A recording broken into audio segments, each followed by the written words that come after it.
Welcome to the Occult Rejects. This episode, we got a couple of rejects with us today. We got a brand new guest for the show, somebody that I've been really excited to get on, and I've had a lot of people mention his name. So I figured it was only about time I get this guy on the show to talk to him. We're going to chop it up with Ani tonight, but before we get to him, we're going to introduce the other rejects. And we got the Headless Giant. What is going on, sir? How are you? How you doing? I'm the Headless Giant. You can find me on X and on YouTube at the Headless Giant. And if you have any occult stories / metaphysical experiences / weird dreams, you can send them to my email at theheadlessgiantpodcast@gmail.com, and we will read those on Thursday nights. So check that out. And also on Sunday, we've got the trilogues with Ethan Indigo and Ricardo. Ricardo's back. Oh, yes, so Ricardo's going to be there on Sunday. So it's going to be a great episode. Oh, yeah. Definitely look forward to that. Definitely check out that trilogue.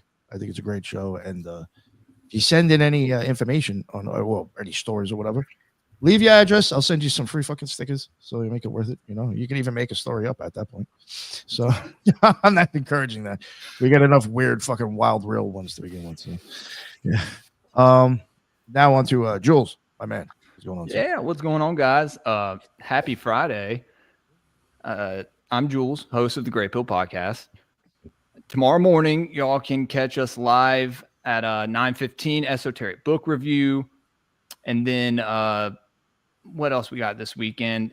Brian from Demon Erasers is coming on Sunday, so be sure to tune in for that. I think it's going to be 1 o'clock, 1:30 Central. Yeah.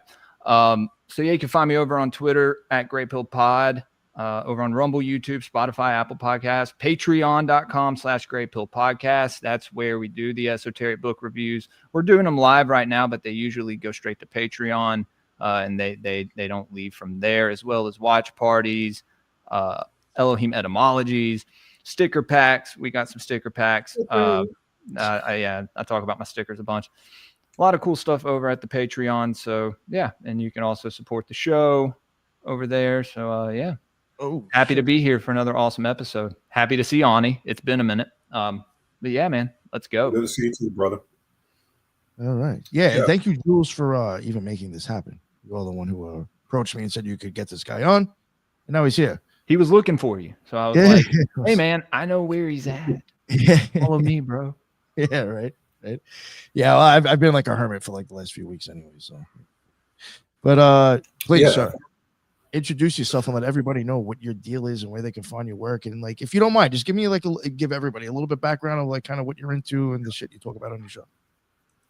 Yeah, everybody was telling me about the Occult Rejects. I've heard it several times. I probably caught some shows from you guys in the past, but I reached out to Jules because somebody mentioned you guys and wanted to get back on connecting with other communities.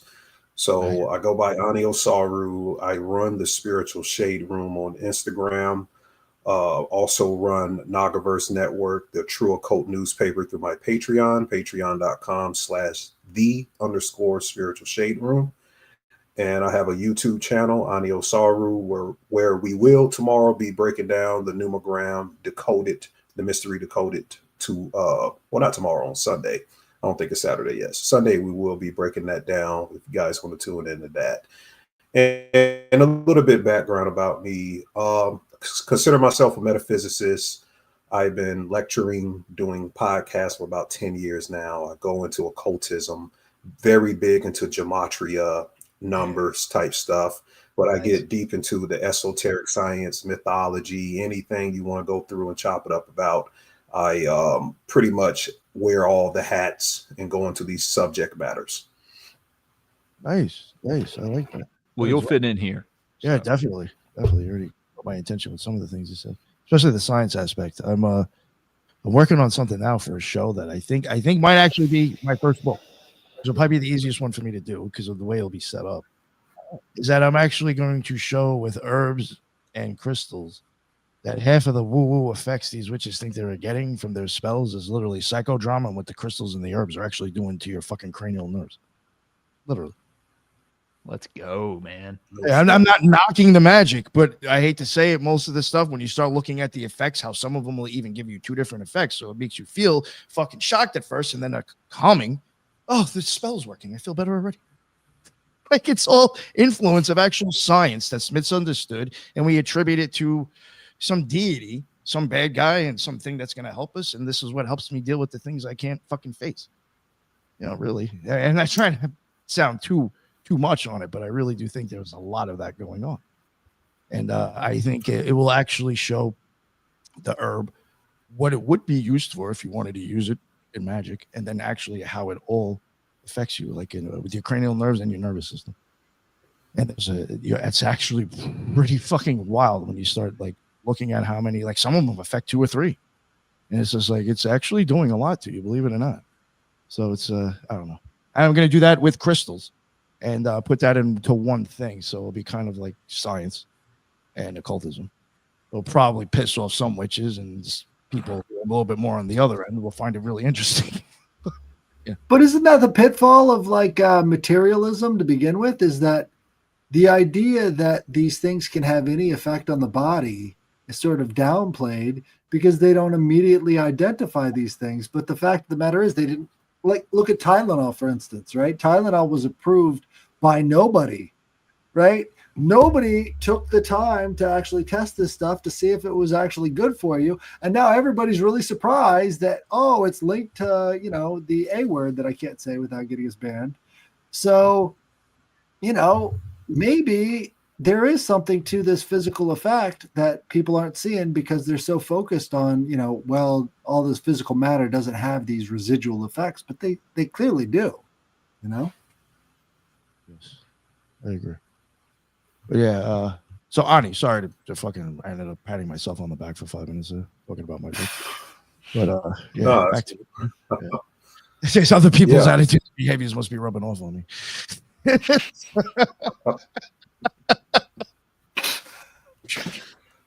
Hold on. Where is it? Where is it? So Ani.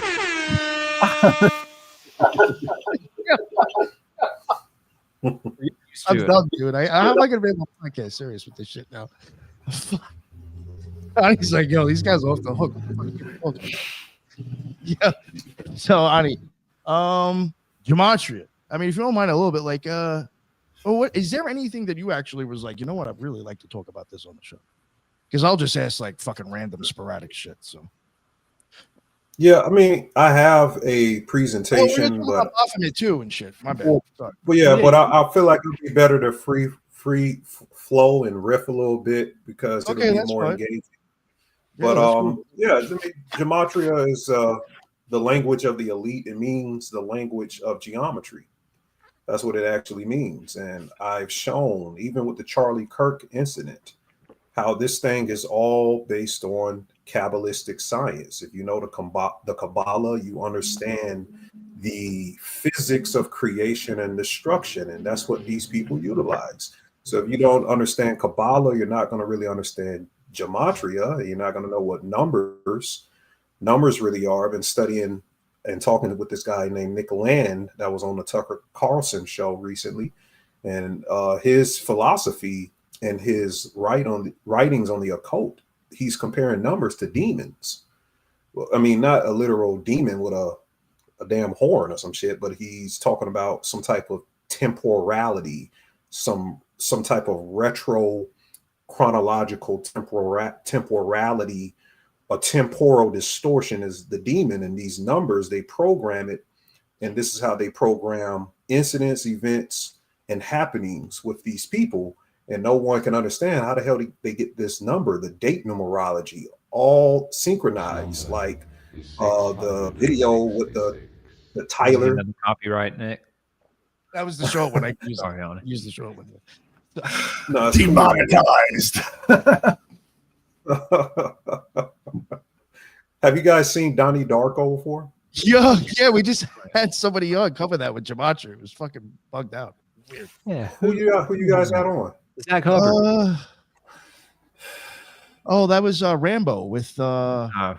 With AJ. Rambo used to be a dude who was on he used to be on Zachary Hubbard's a lot. Yeah. We had him on the week after, I think, or the week before we had Zach Hubbard on. Okay, Zach Hubbard came on. Okay. Yeah. So Donnie Darko, I just saw it for the first time yesterday, and I decoded the whole thing. Really? Decoded it Sunday. Yeah, I mean, I've heard of it a lot. I watch a lot of stuff, guys. I just saw it Like, when I I've was been really real young, so I'm Crazy that just movie. surprised. Yeah, It's I worth a just watched rewatch. Yeah, and it was good for me to watch. It was the right time for me to watch it with the Bad Bunny coming in the Super Bowl and the timing of it. Bad Bunny, Donnie Darko, and the main TV series I was checking out was Peacemaker. Have you guys seen Peacemaker? The one Yes, with, dude, great show. John Cena, right? John Yes, Cena. John Cena. Right. Man. A lot of stuff After in the that second as well. Suicide Squad. Yeah, Okay. the second one. I gotta say second one. So the Donnie Darko connection is connected to Charlie Kirk as well. I think the guy who wrote the opening song, The Killing Moon, when Donnie Darko comes on, he was born on 9/10, the same day that Charlie Kirk had passed away. And literally the guy, Frankie the Rabbit, Tim. he gets killed by a gun at the end of the movie. And the funny thing about it, shooting in gematria equals 10, it equals 109.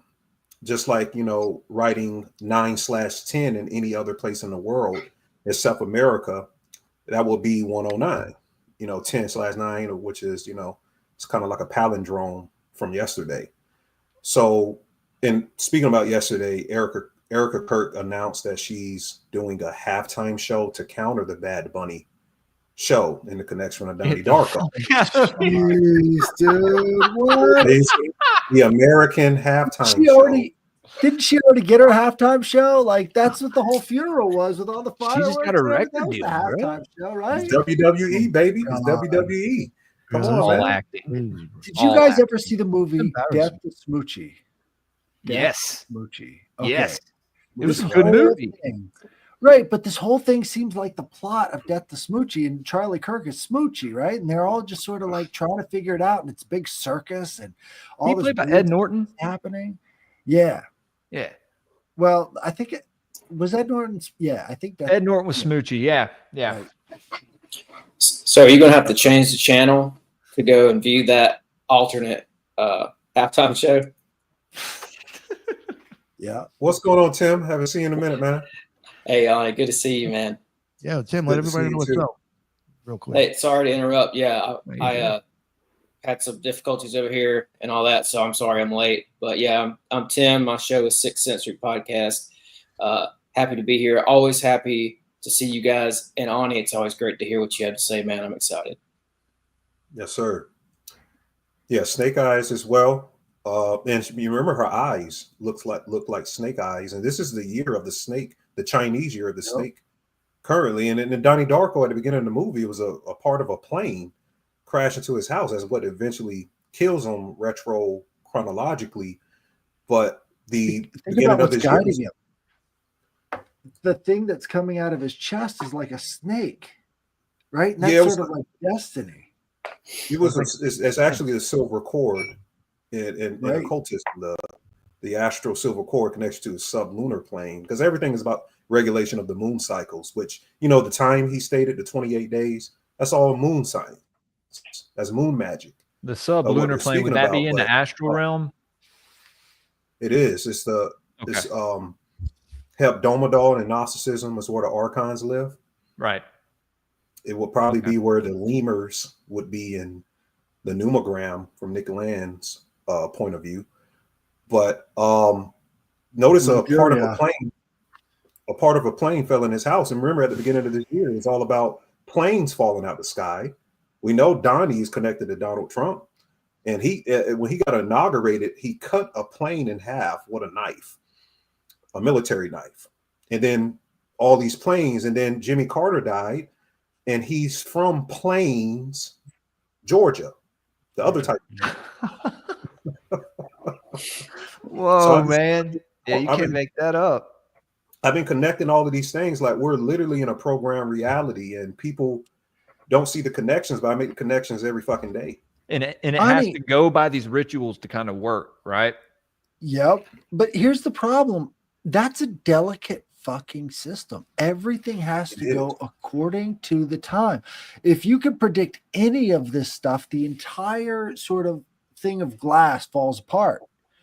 Like, that's the problem with retrocausality, is as soon as you realize and you can affect that outcome, the whole thing goes away. It has to, necessarily, because that timeline no longer exists. Right. So it's like they're programming timelines.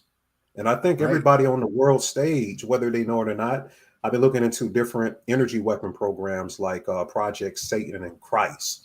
You ever heard of Project Christ or Project Satan? Not Christ. Wow, it's like it's in a book that I give the book in my last lecture on YouTube. I forgot the name of the book, but it's about energy weapons.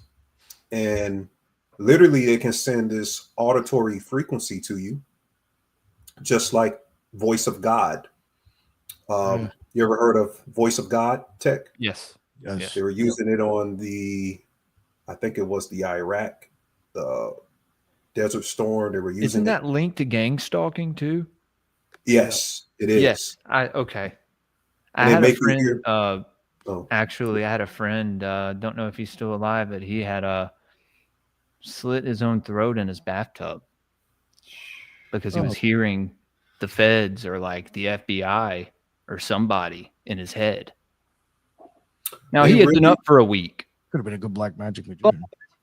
You know, the guy that supposedly stabbed a girl in Charlotte, he said that they put a chip in him. He said that. Yep. You know, I said it was a whole racial ritual because it galvanized the right when it happened. But you got to understand this: the Charlotte is the etymology of what Charles is. Carolina too is the etymology of Charles. It happened during the Charlie Kirk time. It set up the Charlie Kirk time thing. And it happened weeks before, and they released it right at the time that Charlie Kirk was shot, like 2 days before. In the video, I put the girl had a blood squib in her fucking mouth. I showed it on Twitter. Like, you didn't see the stab wounds immediately, and you know everybody was like, "What the fuck is this?" Because he supposedly stabbed her. So, the guy came out in prison. Now he's been let out of prison like 13 times. I'm like, how the fuck you get let out of prison that many times? You know, and the judge has never been to law school, right? So they're just replacing all these judges with magistrates, and they've never been to law school, and they just do whatever they're told. They have no concept. They're doing what they're told. It's not about letting some you know, whatever they say, there's some DEI program or something. This is implementation. They put that person there because they're gonna set this shit up to make it look like it's a racial incident. And I connected the 42 because the rapper The Baby came out. His last name is fucking Kirk, and he's 33 years old. He made a video about the stabbing. What would happen if I saved her? Like he's intervening like God, saving her from the stabbing. Yeah, Hold on, a music video?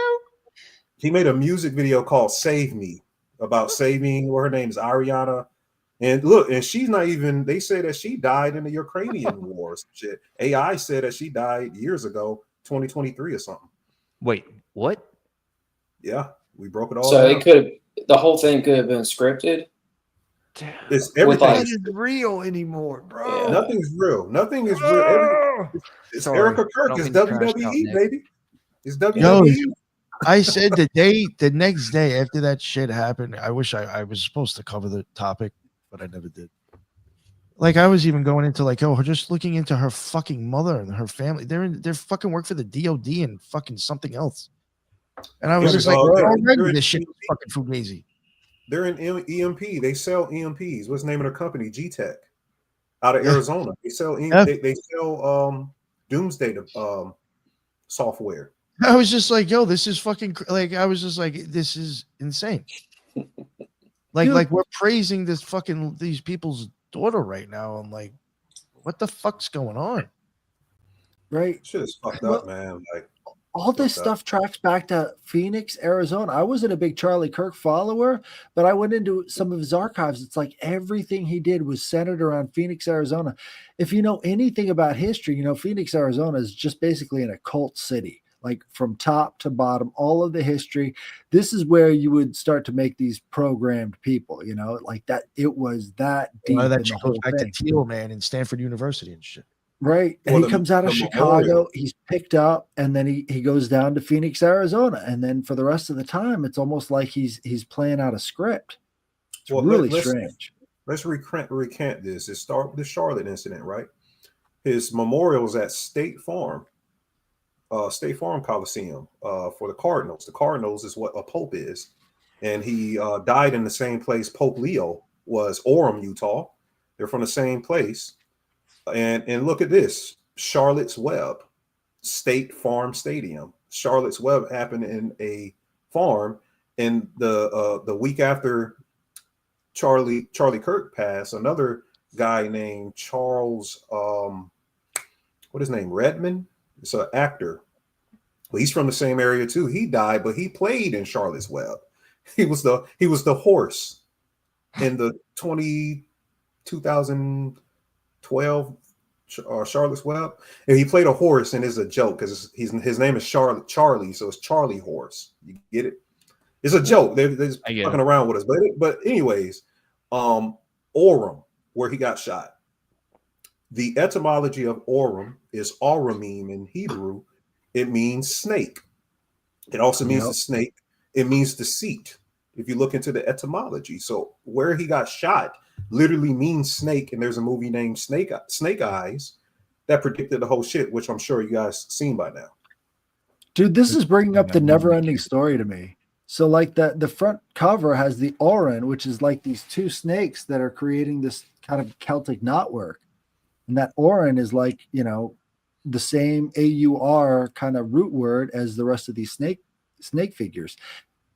And in a lot of ways, if you think about it, the nothing is sort of like approaching, you know, all of these things we've got this massive debt. We're on this precipice, and it feels like that nothingness is kind of coming into our lives a little bit. Facts. Yeah. And there was some sort of an amendment that they were voting on in Congress a couple hours after Charlie Kirk was shot. But the thing about that is, everybody online now was like dialed into it happening, because it was just a perfect amount of window for everybody to find out that he had been shot. So everybody's dialed into that. And then they do some sort of they vote on some sort of amendment that has something in it that would block the Epstein files. Right. They blocked the Epstein files like 3 hours. Did you look into Did you look into Erica Kirk's Romanian angel program? Oh my God. She's a child smuggler, dude. It's true, man. She got kicked out of Romania. You can look it up for some of those kids that were. I heard she was removed from Romania, and she used to work for organization. She was over there, like, you know, helping kids that were saved, right? Like at these her organization she wasn't kicked out personally, but I think that they had enough of this organization that was over there operating. Right. So it was that's what she was representing. Right. He's right. And her grandfather is like the grand master of the Vikings or some shit. And you know, when she passed, okay. Yeah, when Charlie Kirk passed, they said, "See you in Valhalla." The guy, Tyler Robinson, he took a picture in front of a computer. And on the computer screen, it was a place called Goat Island. And on Goat Island, there's a place called Valhalla. So some people believe, if you look at the physics of how he was shot, that he probably faked his death. They even had like an underground little opening that got covered up right afterwards. Like, I'm Candace was talking about that. Yeah, I'm proposing. I'm not saying. Go ahead. It was funny because Candace was bringing up the tunnel, and that was something that especially peeved all of the Candace haters on Twitter. Is like they kept referring back to this one clip where she's referring to a tunnel, and it's like, why is that so unbelievable that somebody would use a tunnel to escape? I don't understand the connection. Yeah. Like That's perfectly legitimate. If somebody's got a tunnel open, you take that shit and you get the fuck out of there. You know what's unfortunate that I think that when you start hearing tunnels, and this is just where it happens to me. I was into the idea of that stuff sometimes until I saw true crime people or other shows throwing that in there for the most stupidest shit. It's just like, oh, okay. So it's almost like now you start kind of like, yeah, you don't take it serious because it's been fucking used and played so many times. You know what I'm saying? So it's like, it's almost kind of like, reptilians, how that could turn people off. You know what I'm saying? I think that does kind of. It's a trope. It's tropey. Yeah, it's like unfortunate. It's like it could be realistic, but it's just like since people have like kind of jerked it off and got a little silly with it, you don't. Yeah, it's I would doubt. You talking about reptilians? That shit is fake. no. I'm just, it's a common thing that people go back to. It's like they start to hear. You think it's all symbolism, Ani? I don't believe in them either. Just like the snakes and the reptiles and all that, the statues, and you think it's all symbolic? Yeah, I did a video called The Reptilian Myth, probably one of my most watched videos, and I take you through the history. It all comes from Lovecraft. All of that comes from Lovecraft. Really? And it goes into these other, what's the author, Morning of the Magicians? What's the guy to be on the Malv Zone? Joe Rogan. What's the guy that be on Graham Hancock? His books. David Icke. There is something called mythopoesis, where they're making up mythologies. They're making the UFO, the ufological agenda, the reptilians, the new ideology, or theologically the new Satan themes. Oh, yeah. Yo, I don't know if this is what you're trying to get at, but I've been saying this for a while. I said, like, David Icke and other people, all they're doing is creating their own pantheon to tell you a fucking occulted story. That's what mythopoesis is. Create your own pantheons. Yeah, all right. Nice, man. That's awesome. Yeah, I've been saying that for a minute. Interesting. I'm not knocking them. I'm saying I'm actually probably giving them more credit, saying they know more than most people think. But that's what all of these people do. A lot of them are doing that. I mean, fucking. A lot of that UFO shit is that. I'm a big fan of pantheons, but it's kind of through connecting certain worship of these certain deities through the symbolism and through the rituals and stuff. Right, but the Lovecraftian pantheon is perfectly consistent with that. What was the guy who created the sort of Crowley offshoot that had Lovecraft? Kenneth Grant. Kenneth Grant, the Typhonian OTO. Yeah, right. The Mob Zone. I'd heard you bring up the Mob Zone. I have yet to still buy that book, but yeah, I read all of Kenneth Grant. I got read it all and know it all pretty. The order of Mayat, or the Aeon of Mayat, and Typhonianism is the worship of Draco. So the whole reptilian thing comes from a star constellation, and they felt like the people of that time felt like they were utterly destroyed when the first pole shift happened. They didn't understand what the fuck the pole shift was, so they was like, why isn't the stars telling time correctly? That's when Draco got demonized into Satan, because it wasn't telling the time. Over the time, the people who worshiped Draco, when it stopped, see, the pole star changes every couple thousands of years, just like the vault of the stars changes every 72 years. So these stars are moving. These things are moving across the vacuum of space, and these occultists are just studying the angles and what type of energy continuum comes out of the movement of these things. Every 2,600 years or something like that, the pole star shifts backwards in the equinox precession on the spring equinox. So when it moves backwards, it's going in the reverse direction as the rest of the precession. And so that's why they pay attention to it, is because that's related to the wobble of the North Star. Good because shit. Of our 23-degree offset of the axis. That's good shit right there. And the 26,000, God equals 26. There's no zeros in gematria. God equals 26. So what do you think about the people that have had these encounters with these reptile creatures? Do you think they're all lying, or do you think they're all hallucinating, or do you think they're having like a spiritual encounter? Maybe me and Tim, you guys go to Sixth Sensory podcast. We went deep on that.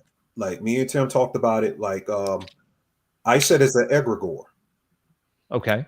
Okay, so an egregore is a collective astral thought form that if you pour into it astrally, mentally, that's all religions. If you pour into it over time, you worship it or you feed it, your kids feed it, civilization feeds it, it becomes its own ontology, its own being in these other etherical planes, these plasma planes, and it starts to take on its own trajectory of itself.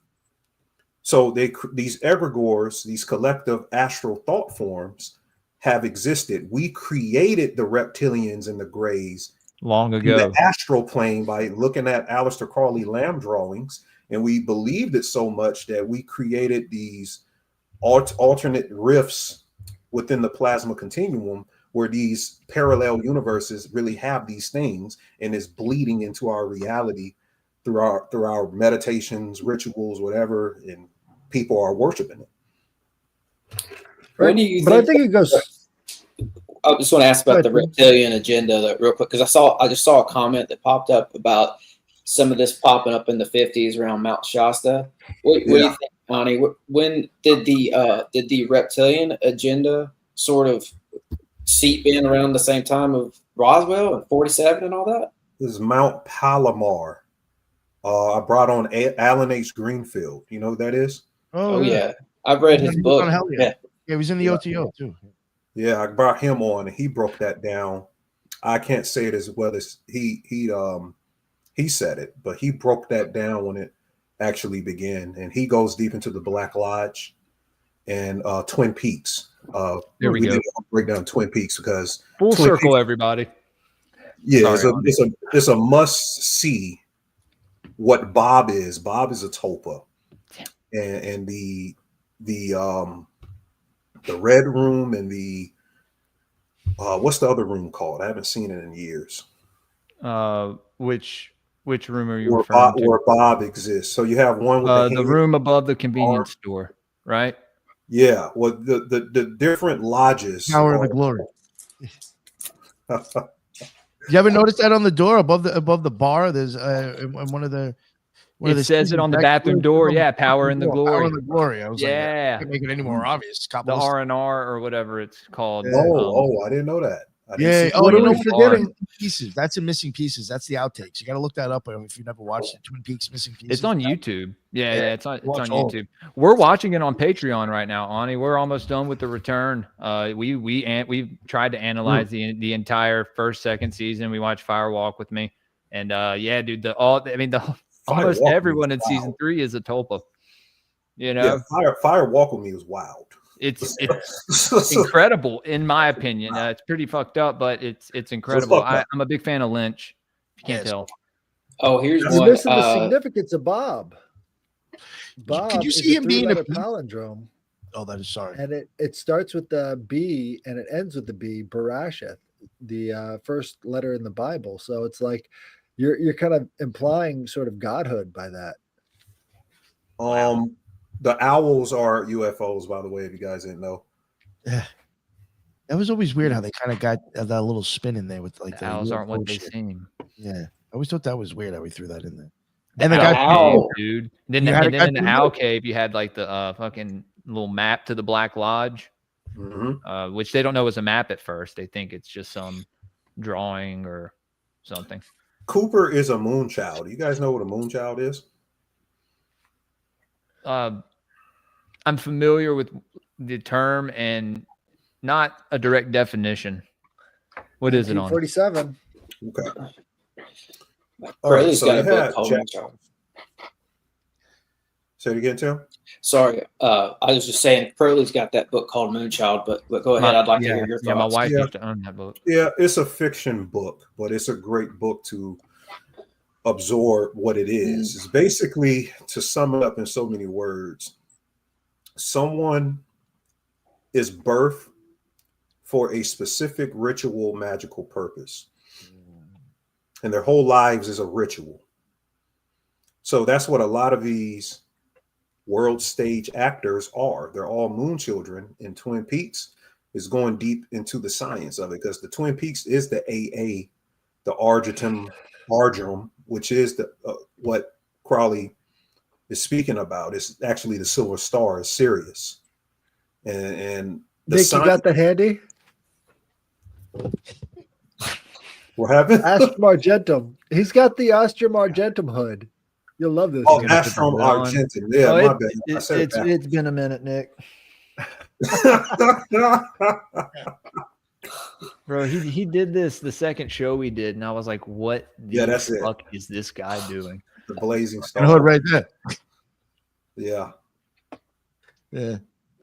So I thought you'd like that. Well, so some of these, this practice goes back probably millennia, and I know I was reading there was a guy who sort of spent a lot of time with one of LeVay's girls, and LeVay's girl said that she was consecrated at birth to be some sort of. They were like her whole upbringing was supposed to be leading her to a ritual moment that was going to, I don't know, they're going to do a lot of magic and make her some sort of a star child. I don't remember all the details, but I think that the practice of that seems to go way, way back, where certain babies are consecrated at birth for a purpose. yeah, it originates. So Egypt pyramids were used as harems for virgins, and certain astrological synodic months, really Vedic astrology. If the Vastu, the feng shui is right, the priest would bring the virgins in, and you heard of seraphims or seraphic beings, the fire, they're called petwa in voodoo, the hot spirits. They would call these things down, fallen angels. The fiery serpents, right? They look like fallen serpents. angels. Yeah, they exist on higher plasma. Joseph P. Farrell's book. Get Joseph P. Farrell's book on the plasma and patristics. Doesn't it have something to do with the energy? And it kind of looks like a serpent when you look at it in the other realm. Like if you're astral, if you're looking into the astral realm and you're viewing one of these. It depends on what frequency, because in the ancient world, they used to have sex visualizing each chakra lighting up until the main, or the Sahasrara, which is like the Yekidah in the Hebrew. It has to light up, and that's how they will pull a god down and birth it through semen and the eggs. But we started just fucking off the lower three chakras, and that's what kind of split the stream with racial stuff, and we started to bring beings from the lower three worlds, and they weren't coming from up here.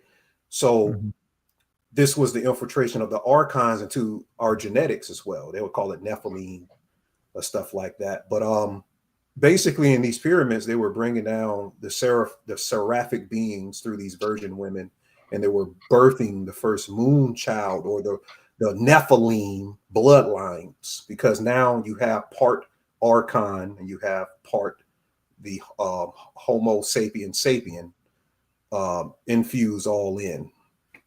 So you're pretty much a homunculus, or your children are homunculus, or they're Nephilim, whatever you want to call it. They're a spliced, and their genetics are carrying these things. And certain people have tracked their bloodlines.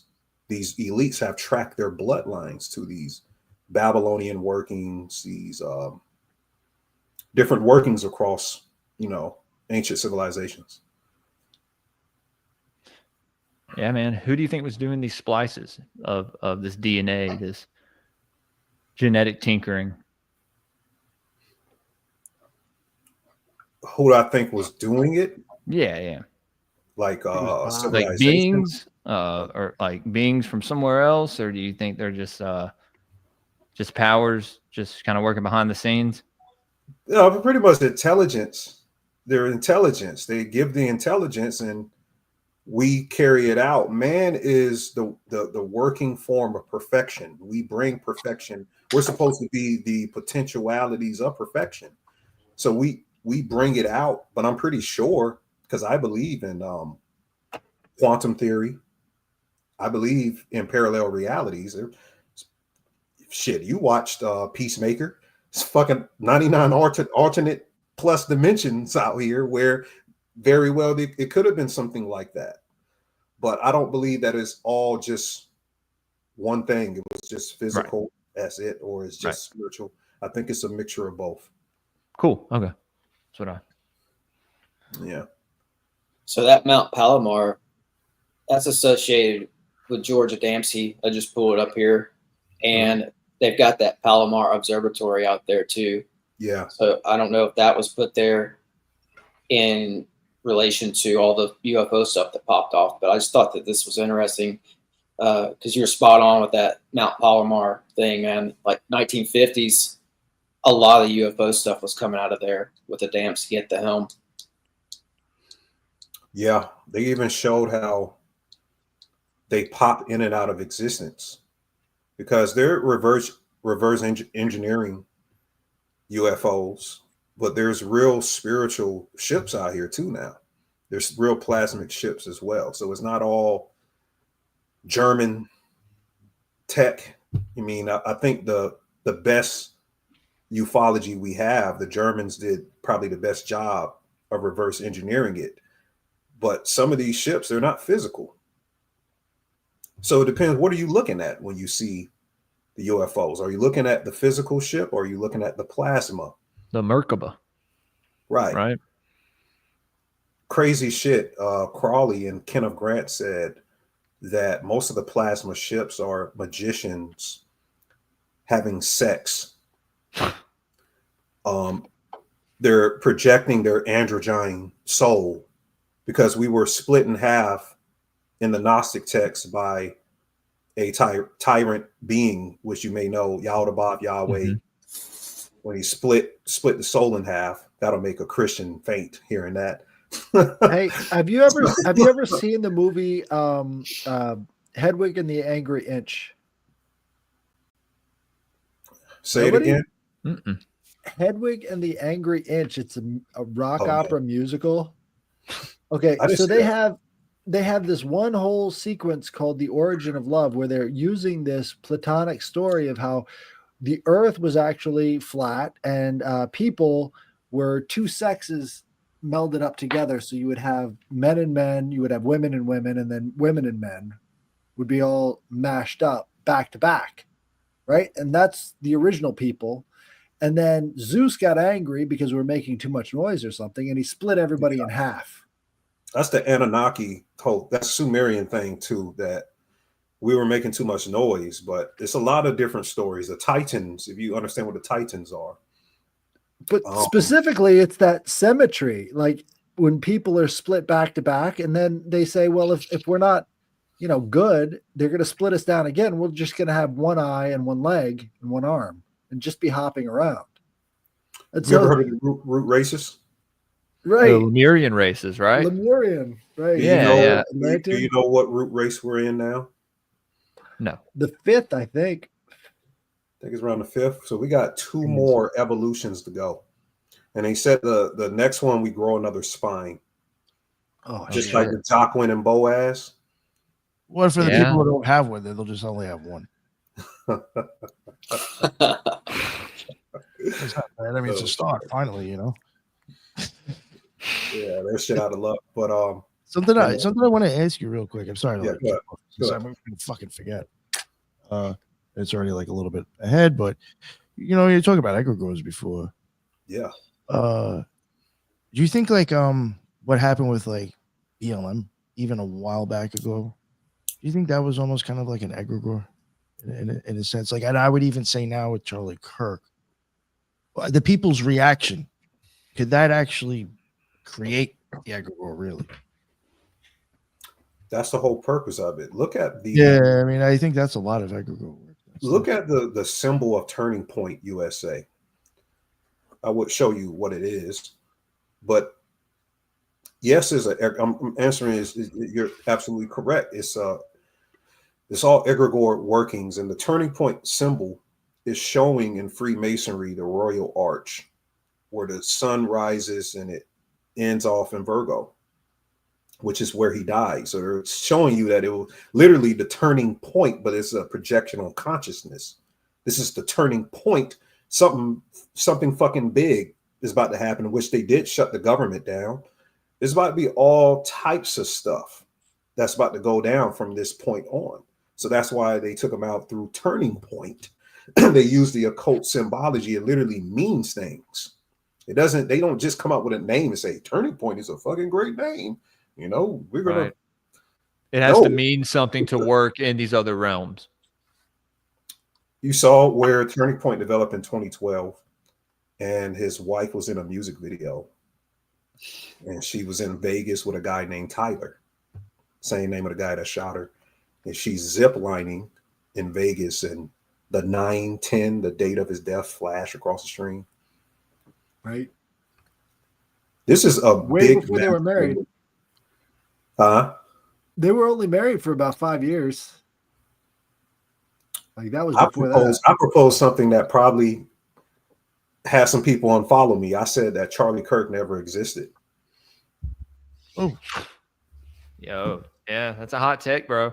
I'm just saying, as a person, yeah, we saw him and we heard his name, but he's a moonchild. His life was just a magical ritual. that was And a another lot of thing I was people going to are. bring up. The whole Moonchild thing. I mean, anybody can really go find this. It's called The Secret Rituals of the OTO. Yeah. If you look it up, I mean, you've probably seen it too. Now, I was in the OTO. I didn't get that high up, but there was a few initiations that I could say were pretty on point in that book. So I do give it some credence to being correct somewhat. But like, yeah, if you've read the book, I mean, it even talks about that in like one of the last initiations. This is what I think that's what this is talking about, is when it says that you're doing something, you got to have to put a demon or daemon, however that's spelled, inside of a homunculus before the ego comes back. Yeah. Or before the ego takes form. And I was just like, yo, I feel like that's kind of like, in my opinion, I thought that was maybe a moonchild, like actually It is trying to bring something into a body. Nick, what about the widow's son? Like that's a popular Freemason ritual. I mean, she's the widow. She's having a son, right? Isn't that something? Yeah. Like Sons of the Widow, Nick.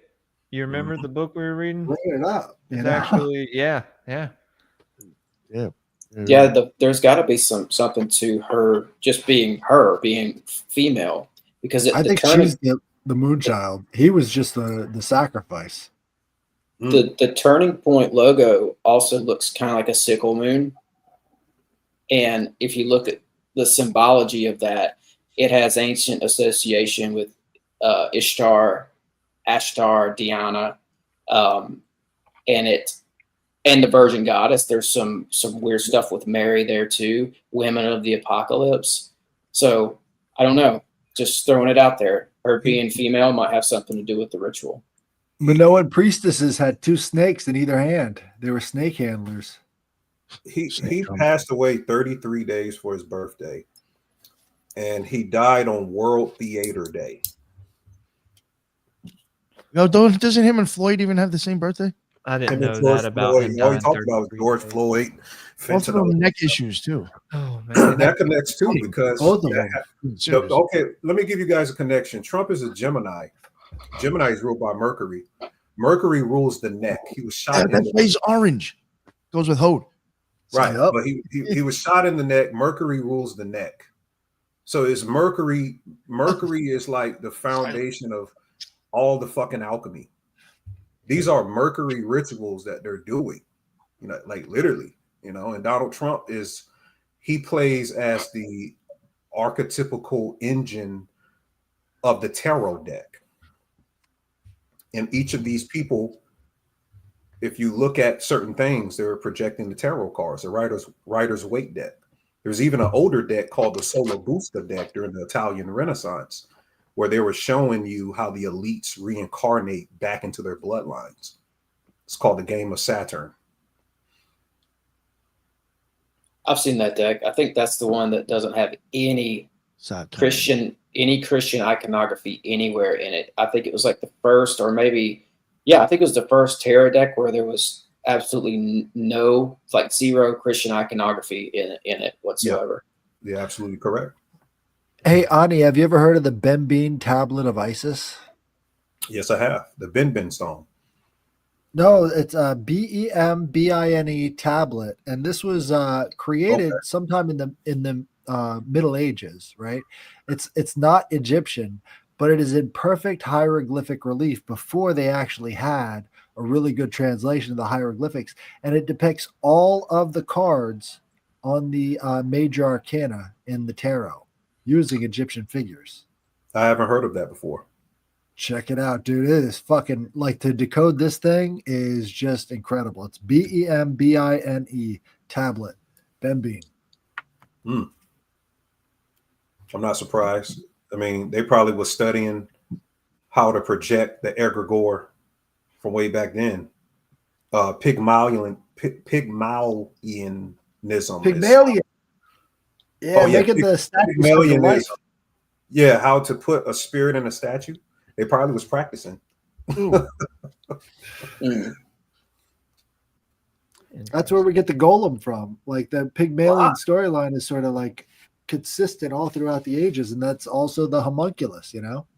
And now AI is the golem. Ooh, And, That's scary. and AI is what Kabbalah is some of its purpose was to project the Dude. AI. Pick up your phone and then unlock it for me. What do you see? That's the Kabbalah tree. Oh, Every shit. time we open our phones up, we're fucking using the Kabbalah tree. Hey, look, have you I ever love noticed, it, man. You ever notice it's a iPhone? Like the eye? That's wild, dude. Oh, Fuck. that fuck is right, bud. Yeah, that Kabbalah shit was crazy. That was a good one, bro. I even thought like hopscotch was like possibly based off of Kabbalah. Yep. It's the same Hopscotch, yeah. stuff. What? Yo, dude, y'all gotta stop, dude. Y'all are getting. I don't know. It's like, like I guess if I was stoned and an occultist, you might actually come up with that idea. I don't know. You fucking wow. They say the origin of the name is a old trans goddess. I don't know if I can say that word, but you ever heard of Cybele? Yes. Yep. We were talking about Cybele last Friday. Yeah, Robbie talked about. Okay, her original name is Kubala. It's Kubala, and you know the worship of the black stone and all of that type stuff is. They're literally. And you heard of the worshippers of Cybele was the Gali, where they became eunuchs, and what's happening today? Statue of Liberty. Their dicks off.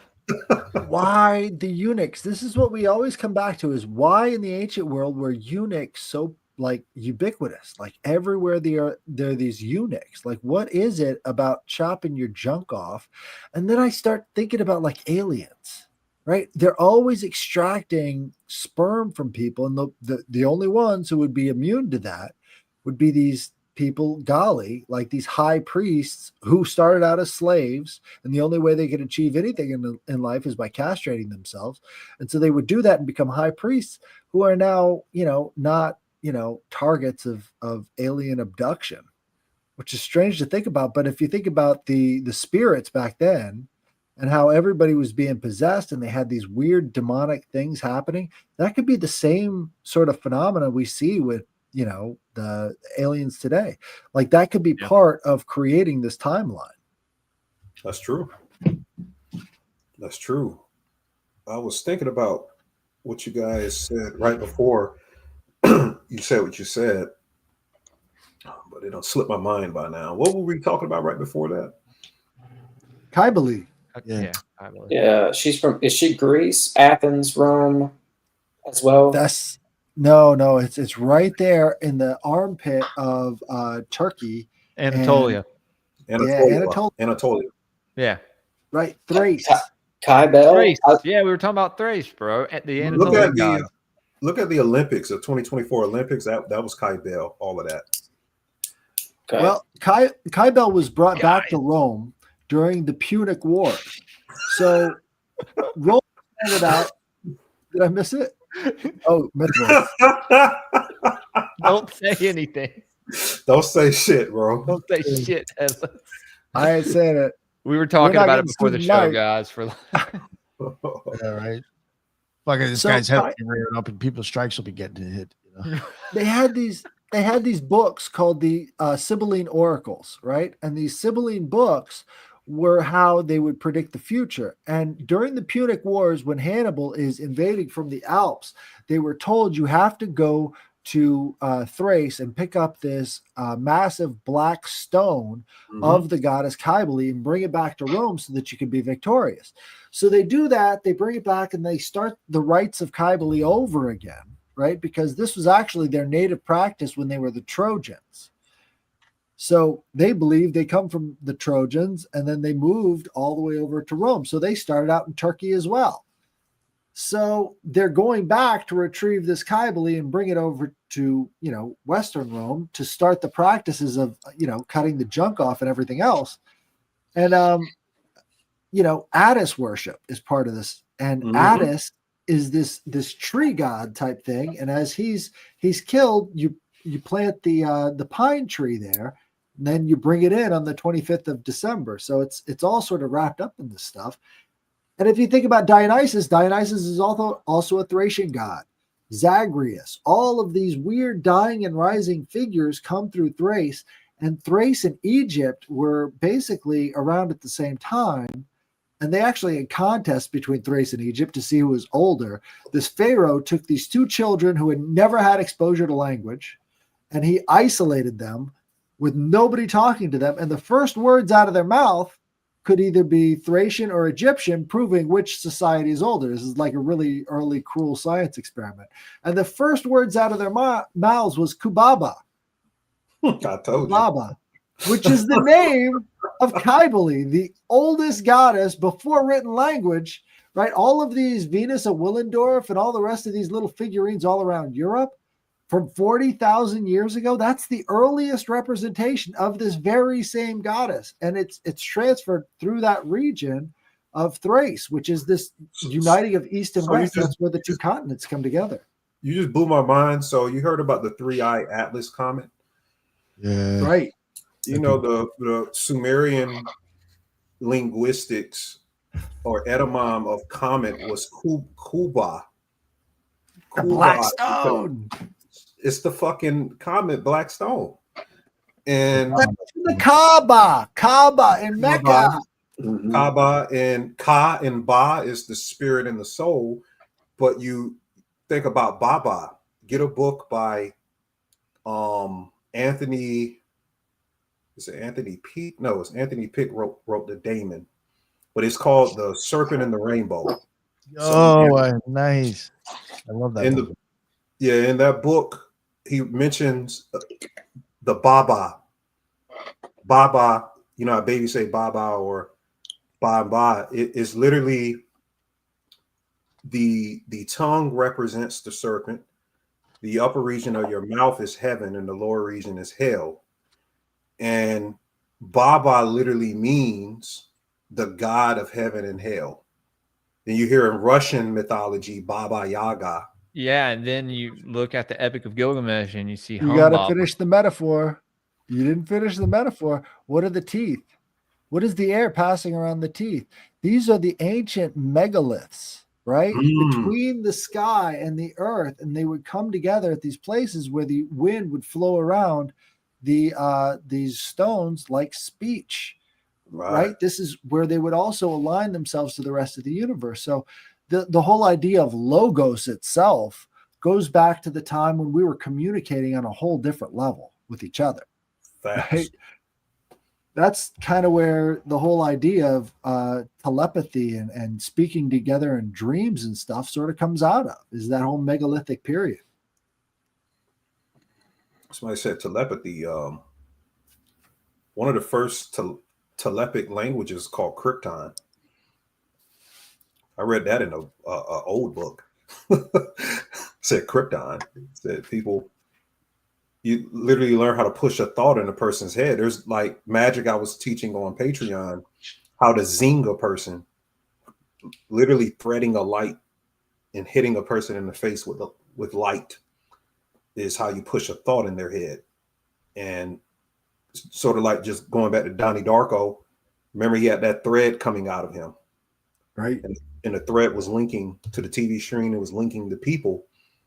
and he was able either to project himself forward. Remember, he was giving the analogy with the physics teacher of how to time travel or how to travel is really astral travel, but I guess time travel because they're connecting it to Trump's uncle, who literally has the Nikola Tesla documents of time travel. Then you got the Baron Trump thing.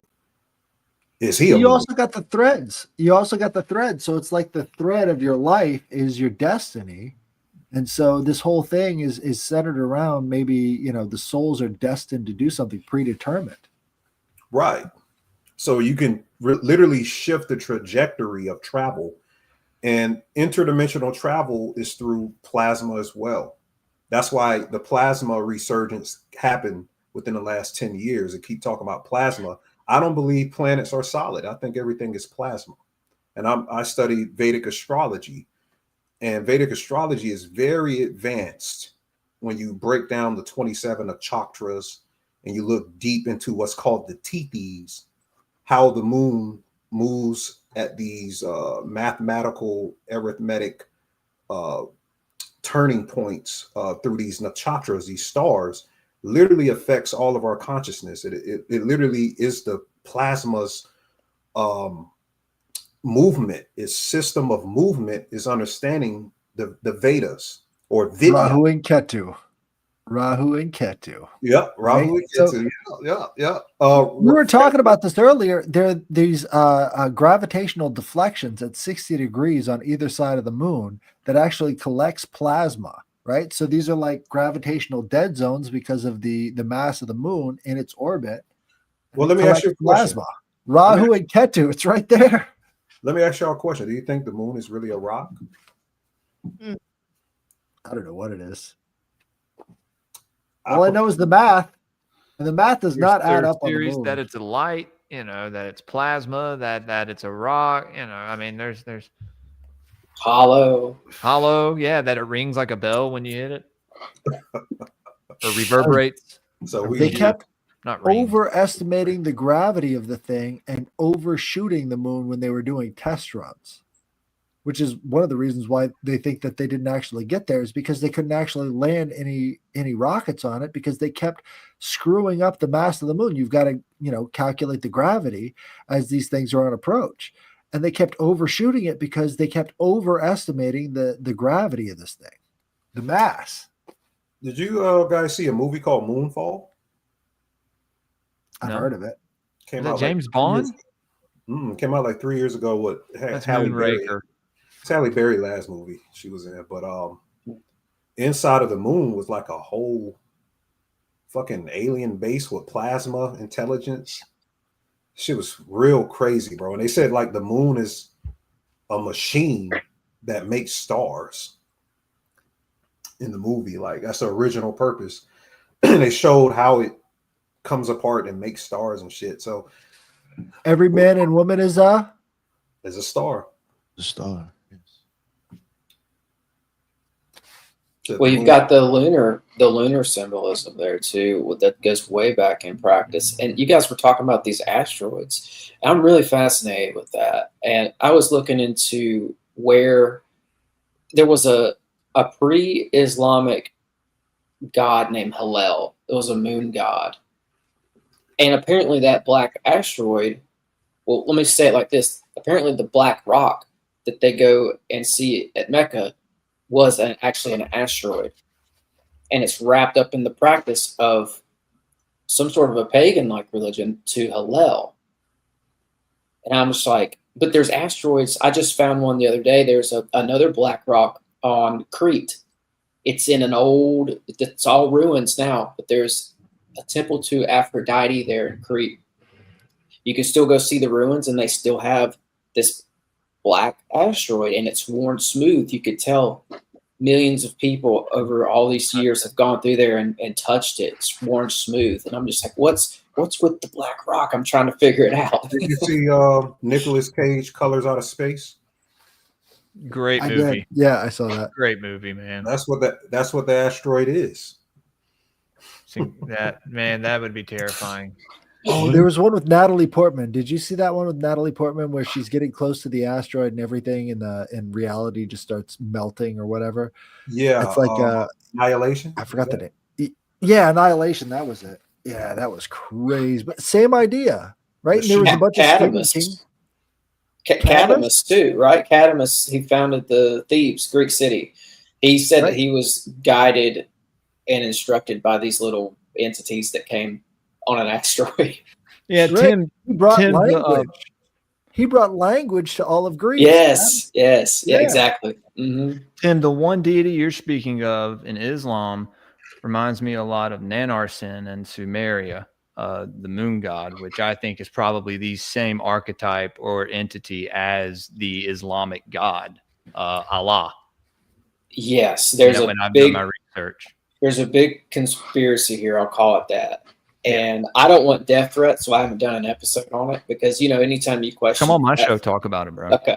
It goes back to, there was an old cult that was based out of Petra where they were worshiping this as well. It's a pre-Islamic faction of occultists. They had all these. And I wouldn't be surprised if Hillel is the same or very similar or in the same pantheon as the one you just mentioned there.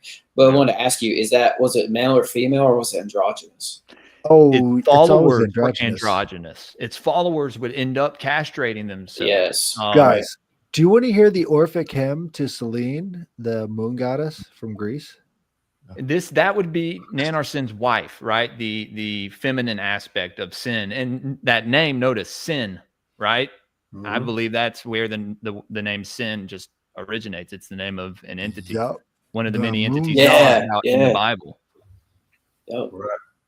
And the oldest name of the moon is actually Sanskrit Chandra. You've heard of Chandra? Yeah, I knew a chick. It's chick named. I know, I did, and that's how I knew what the fuck the name even meant. The funny thing is, it's a male. The moon is originally a male who he kind of takes Jupiter's bitch and has a child. The child is Mercury. So the moon takes Jupiter's wife. Jupiter is his name in Vedic text is Guru. So you get Guru. His color is orange. That's why all of the Tibetan priests wear the saffron. That's the representation of Guru. Everything good that happens is because of Jupiter. Jovial, goodness. And the moon Chandra has all of these females, 27 wives. They're the 27 nakshatras. Literally in gematria, ritual equals 27. And most rituals are to the moon, right? The science of the moon. And the regulation of Chandra's movement through the nakshatras. The nakshatras are fixed stars. And these fixed stars determine what is malefic in your life and what is benefic in your life. If that's a word, I don't even know the benefic part. But there's a particular fixed star out there called Algo. I think that's where you get the word algorithm from. Yeah. Did I cover that on the mailbag? Yeah, dude. We've done that a couple times actually. Y'all talked about it.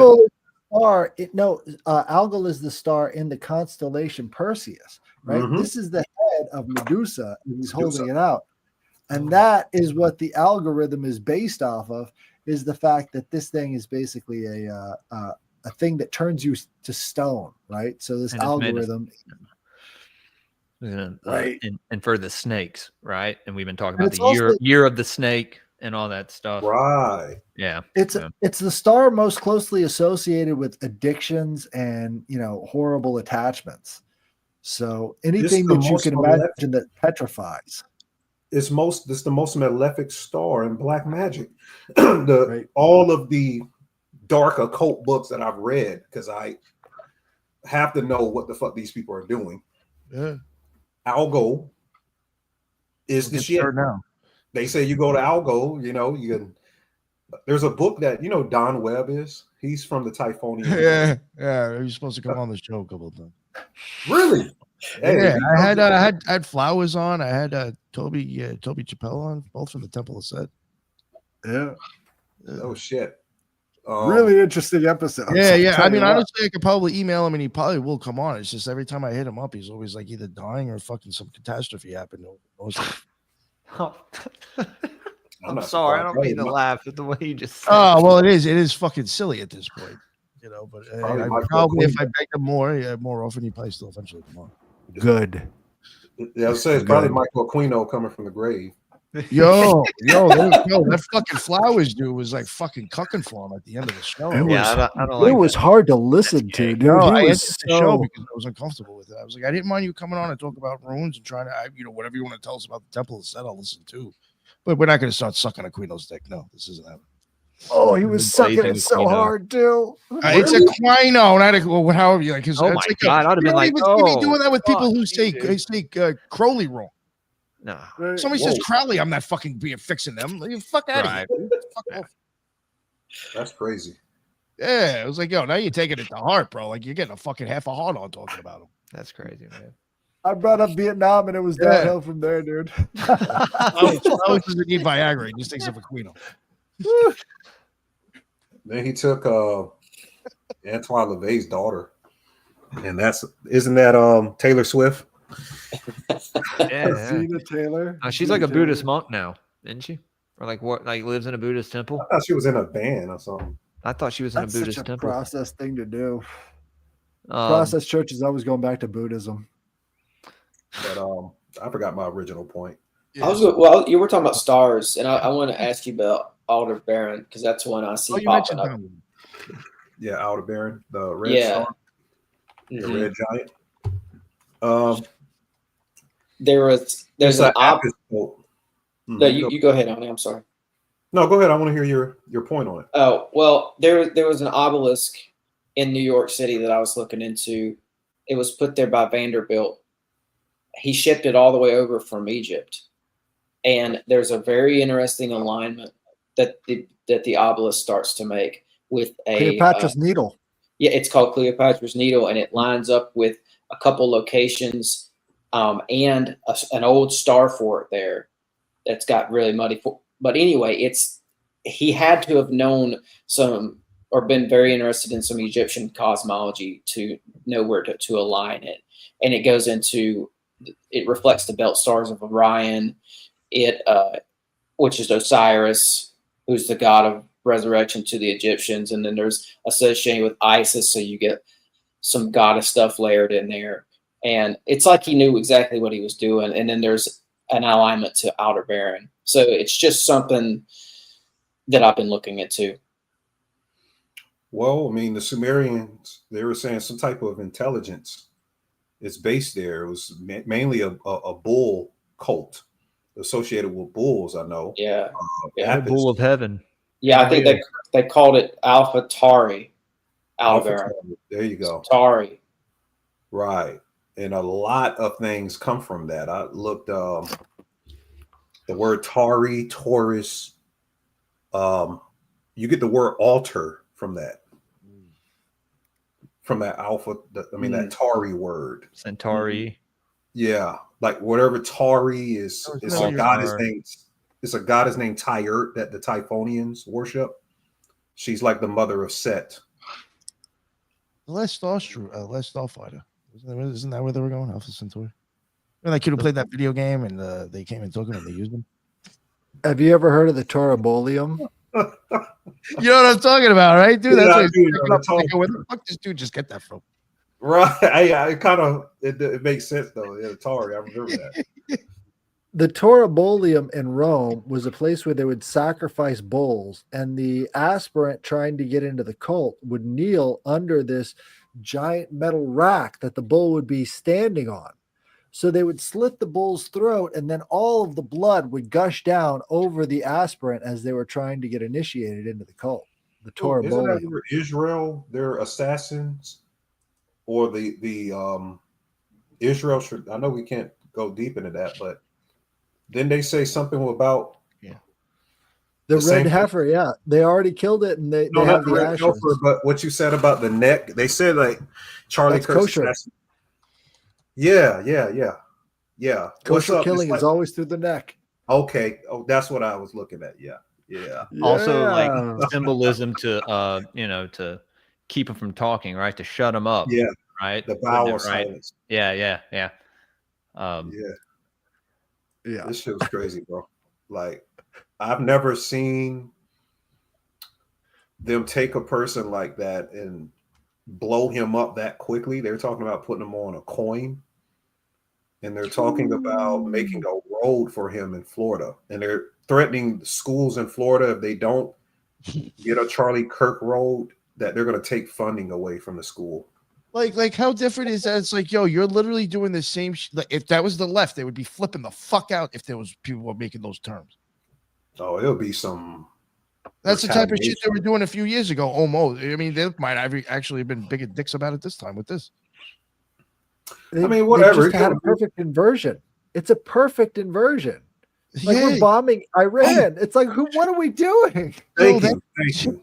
It's something I Thank didn't even said before. They have totally switched sides, and it's fucking unreal. It doesn't make any sense. Like they're actually constantly contradicting themselves. Yep. It's got to be part of the magical practice, because I think at that point that's when like the MK Ultra starts to kick in. Yeah, I mean, fuck, if you on the right left shit, you're completely in the spell.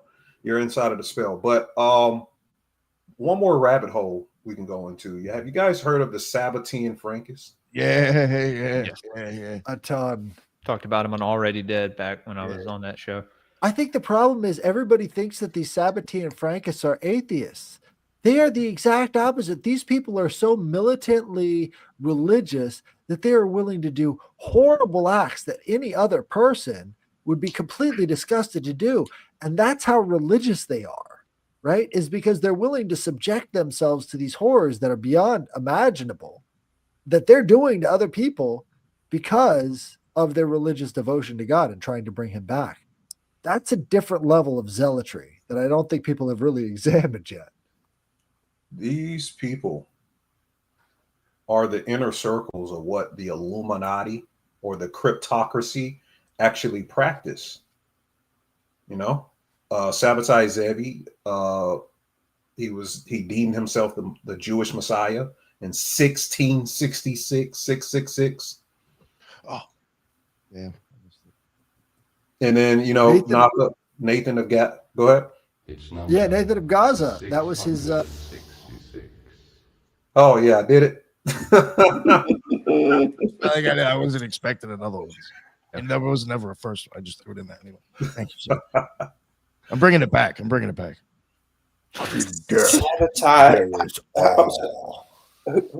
How do you spell this guy's name? Sabbatai. Sabbatai Zevi. Zevi. TZEBI, I believe. But Yo, go, you know what? There's a good series on that on the Occult Rejects. If you ever heard of them, go check them out. It's like fucking 3 years old though. I don't expect anybody to know that shit. It's still good, dude. Oh, I know it All was. No, it's just that was old. That was like 3-4 years ago. Yeah. So y'all went into Jakob Frank and Adam Yeah. Weishaupt. And I mean, inversionism is why I brought it up. Inversionism. That's exactly what it is. Yeah. Their magic is inversionism, and the Lyrianic Kabbalah. You heard of the Zerapin ritual? Yeah. I'm not. So they believe by You're teaching us a lot of new stuff tonight, Ani, or me at least. That's great, because Yes. when you regurgitate things over and over, somebody keeps coming to my post saying that all celebrities are inverts. I'm like, I like your enthusiasm, but what's the science? Give me the science. And I gave them free Martinism. Looking at free Martinism, the skull and bone. Oh, we know about Martinism. We got Heidi Love on the case. No, I know you. Free Martinism is like they are their gender, but their skeletons are the opposite gender. Oh. Look up free Martinism. So if you look at the skull and bone symbol, look at the lemurs. Look at the bones. One is half of the face is female and the other half is male. Oh, it's very Janus almost. Look at, yeah. So most of these people who are Moonchildren, they're born through IVF births. Look into the series Gen V and the Boys. They're literally talking about like IVF free Martins. And that's why you be seeing their skulls. It's fucking Sabbateanism, it's inversion. We're in an inversion society, or it's inversion civilization now, or an inversion spell where everything is fucking flipped inside out of what we thought reality is. Like, that's what's occurring. And literally, these people and their magic. Well, I was talking about the Zerapin. There's a ritual where they have this other type of Kabbalah. There's many different Kabbalahs, but they got this. I know Lyrianic Kabbalah, but they kind of tweaked it, where the Zerapin represents, and I can't say this on you guys' podcast, so I'm gonna use little words. But the father's blank has to go into the son's blank. Ooh. And the mother then has to blank the son. What the? And it generates. So it's like saying that in their practice, you have to have blank with parents. Oh. And what it does, you're doing something so obscene and so opposite of God that it generates another universe. And the reason why they do it, they believe that they're going to be an ego projected in that universe, and they're going to be the Yahweh of that universe at death. So you explained the Queen of France, or the vice or president's wife of France, but I didn't think I ever wanted that explanation. Free Martin. Free Martin. Michelle Obama, if you want to say Free Martin.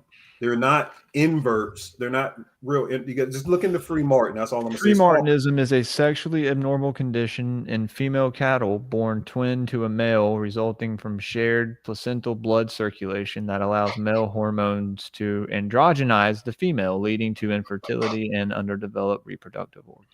It's called chimerism. Chimeraism. I mean, Gotcha. Yeah. So they thought it was just cattle, but I have the literal science documents and pictures from academia of people being generated through Free Martins. I just realized something kind of dark. So all of those obscure ingredients that you have in old spells, you know, like the Eye of the Newt or whatever, what if it gets even more obscure when it comes to the genitals of these freaks that they're trying to breed? The eye of the what?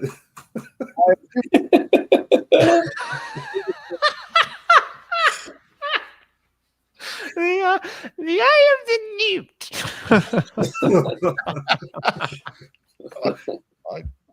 Ear of the fox. Sorry. You guys were a blast, man. Oh man. That guy's name means Saturn too. It's Zebedee. I looked it up. Yep. Oh, wow. Sabbath. Yeah, Sabbath. Sabbath is Saturn. Yeah. Saturn's Day. Sabbath Yeah. day, Saturday, Saturn's day. Yeah. All roads lead back to that. Didn't even you mentioned the Lemuric Kabbalah before, right? Didn't even Blavatsky even say like that's like some of the like the shit poorest fucking version of the Kabbalah? She even shit on his shit. Yeah. She's a work. She has a lot. She's a work. That's all I'm gonna say. Yeah, oh yeah. Yo, do you ever hear that shit about Crowley blaming her for the fucking murders? You gotta look at Pascal B. Randolph. He gets overlooked a lot because Dude, I always talk about Pascal B. Randolph. He's the one who brought sex magic to the United States. Right. And Crowley kind of jacked his swag. Oh, he jacked a lot of people. And they say Blavatsky. Yeah, Blavatsky literally hated this guy. She called him the N-word. And she also, they say that she's the one that had him shot. He was shot in the head. So, Ani, have you ever read the 70 or 67th convocation of the Order of the Rosy Cross? Yeah, the Rosy Cross. Yeah, I have. A while back, I did a video on it.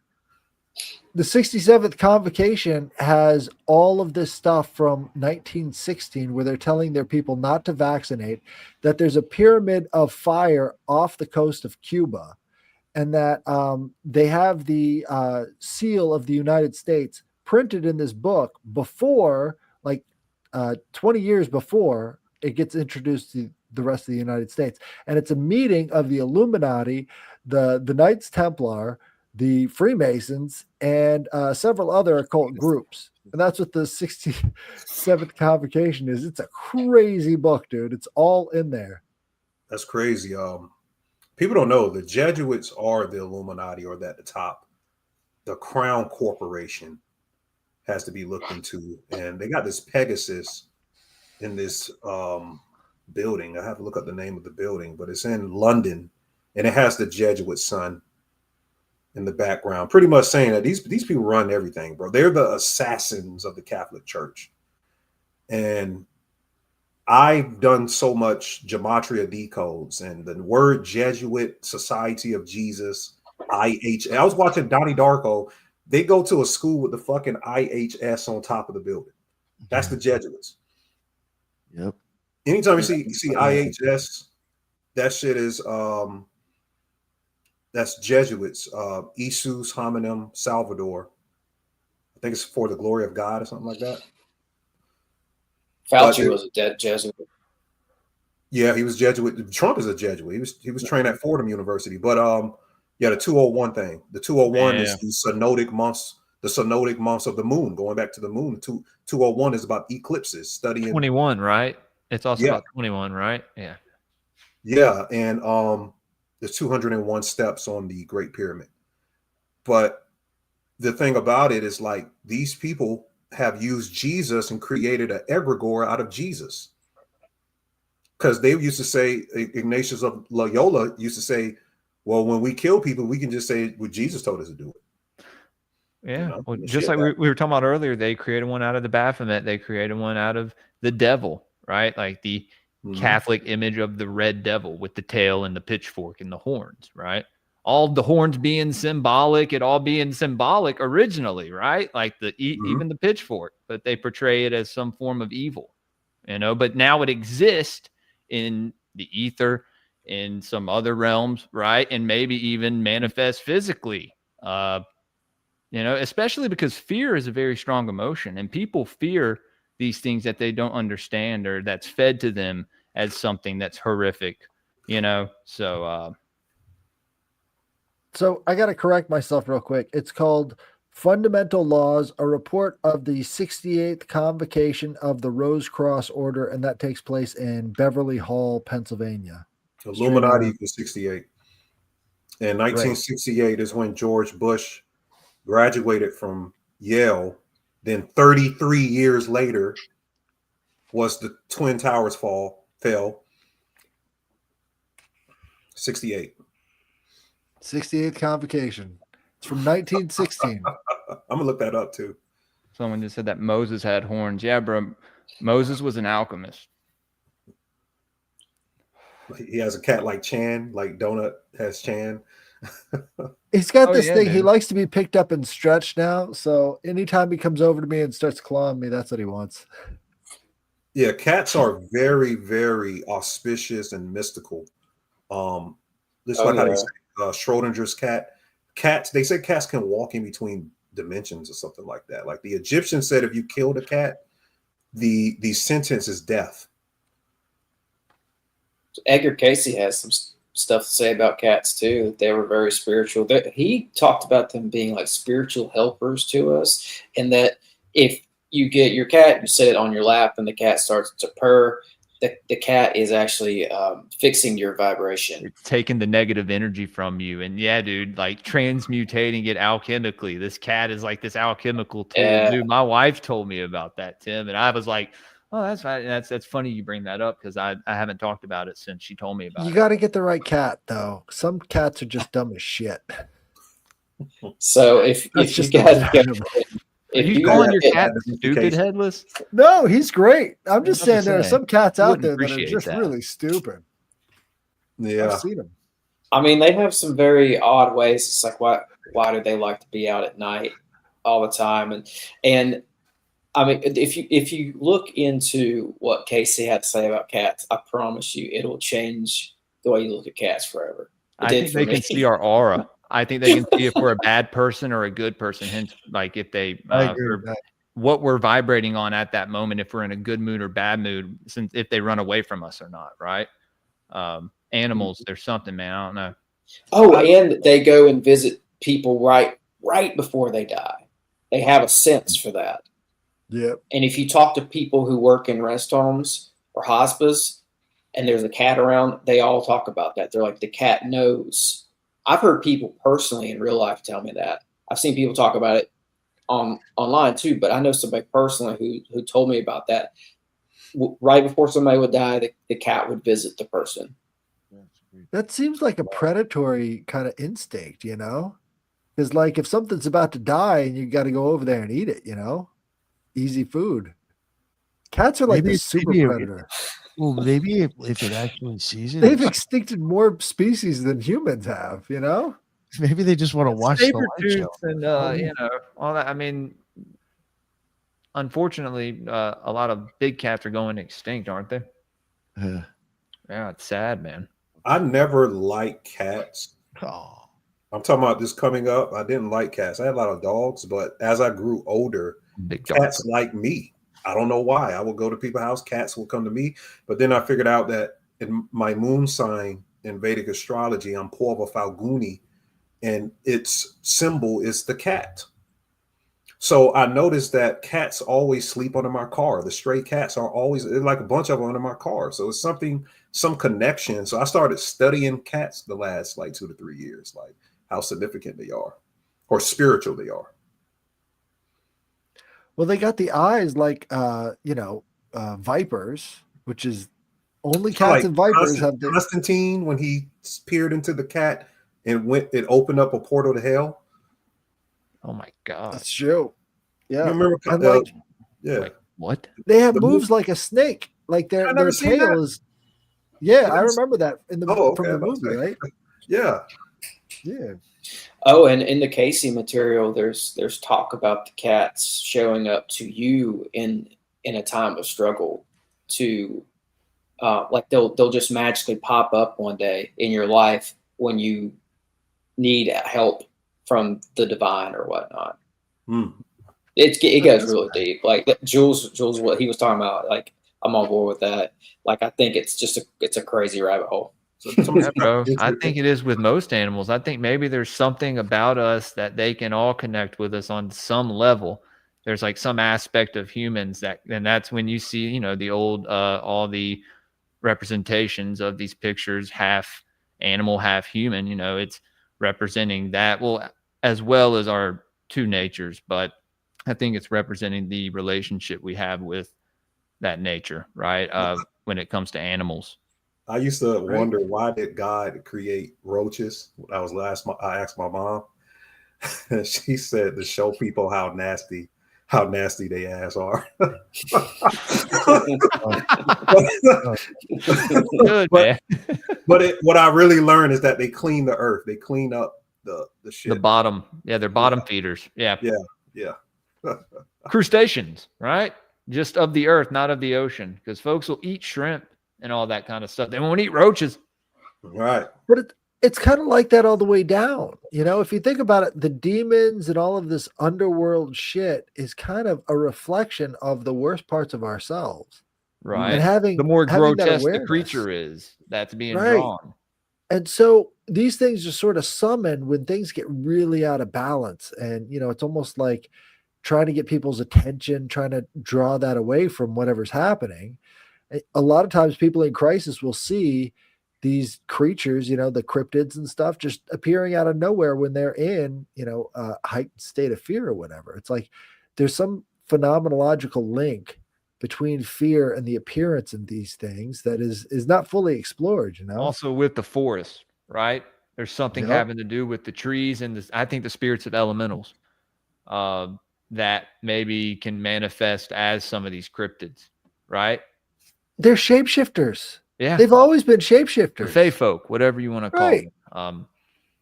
That's always been part of their lore, is that they can change their shape from one thing to the next. It's fascinating. You heard of the Cordalusi clouds, and I know we got to get out of here, but the Cordalusi clouds, the plasma clouds, when it's the right alignment with the ley lines with the Cordalusi, they can like literally open up like portals that cryptids walk in and out. I heard. Not Robert Antoine Wilson, the guy who wrote The Serious Mystery, wrote that book on it and died mysteriously right after that. What book was that? The Serious Mystery, but the book is called Plasma from Heaven and Plasma or something like that. Robert Temple. Get his book on it's like something Plasma in Heaven. Somebody put it in the chat or something. Well, does that have anything to do with portals? Is it portals? He breaks it. It's everything. He said that's where the archons is, and it's like the Cordalusi clouds right between the moon, the earth, and the sun, and it's these plasma clouds that you can't see, but it literally opens portals. It does all this type stuff.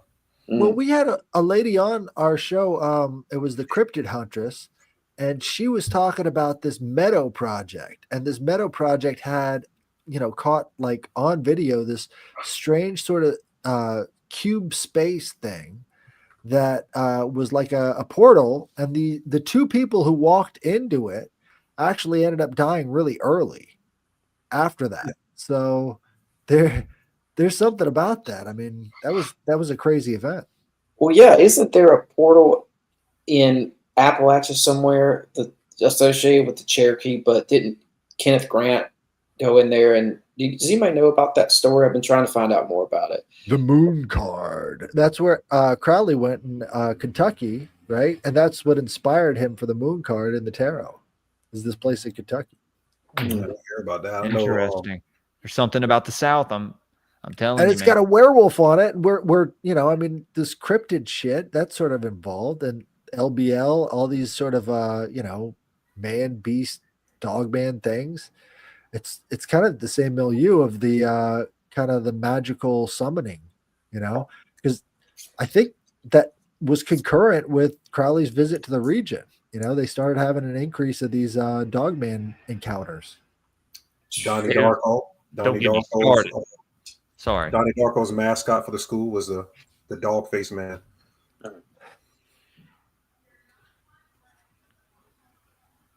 Something about these dog men. Yeah. It was great, guys.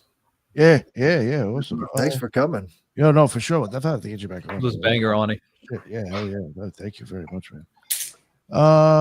You want to let everybody? Actually, we'll have everybody else plug the shows, and then we'll let you plug yours again at the end. Headless, let everybody know what's up and tell them about this mail. All right. Yeah, you can send your weird, occult, strange, awesome dream or whatever experience to my mailbag at headlessgiantpodcast@gmail.com, and we read those every Thursday. So you should check out that show and definitely send me your mail. Also, I've got the trilogues on Sunday, so check me out on Twitter and YouTube and also Instagram. Thanks. Oh, thank you, sir. I appreciate you coming on. And Jules, what is going on, sir? Guys, this was a great episode. Learned a lot, had a lot of fun. Y'all can follow me on X at greypilledpod, on Instagram at greypilled_podcast. Over there on Rumble, YouTube, Spotify, Apple Podcasts, all that good stuff. Patreon. You can also go to Locals if you're on Rumble a bunch. And I post all the links there, but we do a lot of cool stuff on Patreon. Like I said, you get a free sticker pack. We do the esoteric book review and the watch parties on Patreon only. Elohim etymology episodes drop there first when I get those back going. And you get links to certain chats and discords, and it's become part of the inner circle of Grey Pilled. And it's a good way to support the show. Like I said, tomorrow morning, 9:15 Central, esoteric book review. I'll be streaming that. Me, Season of the Rat, Subliminal Messenger, and Nick will be there. And Headless welcome to join us if you're awake. And then we have a show, I believe, later in the day on Occult Rejects. And then Sunday, Brian from Demon Erasers will be coming on around noon, maybe a little afternoon. So I'll keep you guys updated on that. But yeah, it was a great show, guys. Hell yeah. No, thank you, sir. And thank you for making this happen. I appreciate it, Jules. Always, man. No. Yeah. Glad I could connect my friends. You know. Hell yeah. No, sure. Tim, my man, thank you so much for being able to make it. Totally forgot to even send out the invite. I was late on that. I apologize. It's all good. Happy to be here, man. Thanks, Nick. Yeah, my show is, and I saw somebody in the comments asking for our show. So, yes. I appreciate that. Appreciate that people out there are cool and care. My show is Sixth Sensory Podcast. I spell it out SIX. I'm on YouTube, Spotify, Apple, Instagram, and yeah, come check it out. And if you want, you can go and type in Ani when you come to my channel, and you'll get a banger of an episode there too. Very nice. Very nice. Check that out. Oh, yeah. Oh, real quick before we get to Ani, just so I don't forget to plug some Occult Reject stuff too. The 18th in Florida, in Fort Myers, we'll be down there. We got a booth. And also Brooke from Dark Florida, who is part of the Rejects crew, she will also be one of the speakers there. So, and she'll have a booth right next to us, and her Bigfoot squad and team will be there with another booth as well. So, in this little corner will be a nice little party. Come hang out, check it out. It's at a Freemason Lodge, and of course, we got booth. How ironic! Yes, of course. Oh, well, the guy who's throwing it's fucking Mason. So. Just keeping it real. Yeah, so come check that out. And then Arkansas, 25th, I think 26th. I will be there. It's supposedly the biggest paranormal event every year that's in Arkansas. It's 2 floors, it's at a museum, and it's 2 days. I'm going to try to make that one, guys. It should be pretty fun. So Gray Pilled may be there. That'd be awesome if you could. Yeah, Little Rock, Arkansas. Check that out. Promise, but I'll try. Yeah. So, yeah, 2 days. That one should be really fucking interesting. They have like vendors outside. Like this thing is supposedly huge. Like there's inside too. Like they weren't going to give me a booth unless I was able to go in because they figured I needed an outlet. So I even had to wait because it's on a weekend, right? Yeah. They honestly they gave me the booth for free when I checked out the show. They were like, "Oh, just fucking show up." Nice. I was like, all right, I got that. Yeah. So yeah, come check us out. And there was something else I wanted to plug and I totally forgot. Sorry. And I'm done. Ani, go for it. Let everybody know where they can find all your stuff, please.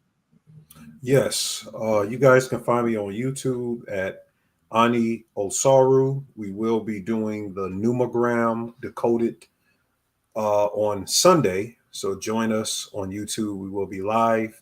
I do have Patreon. That's where my main videos is, where my community. We have a great community that share information on patreon.com, THE_spiritual shade room. You'll know it's it if you see the True Occult newspaper. And I'm on Instagram and Twitter and Facebook, Ani Osaru. I also do Vedic astrological readings. Oh, nice. So if you want to get a Vedic astrological reading, I do an extensive chart for you. And I do Gematria Life Decode. True Occult newspaper. There we go. Thank you. Yeah. And I do Gematria Life Decodes as well, numerology. And if you want a Vedic astrological reading or a Gematria Life Decode, you can email me at startribe777@gmail.com. Thank you for having me, fellas. Yes, sir. It's good having you, brother. Awesome. No, thank you. I'm really glad we had you on, and definitely get you on in the future. Thank you, everybody in the chat on everybody's shows. There was because on my end I can see everybody's stuff. I think Liz can and Jules can too. Sees everybody's channel and stuff, and there was a lot of comments and a lot of great stuff being said. And I had it was really nice to see all that shit. That's why I go live. And that's the end of another Occult Rejects. And until the next one, everybody be well. Later.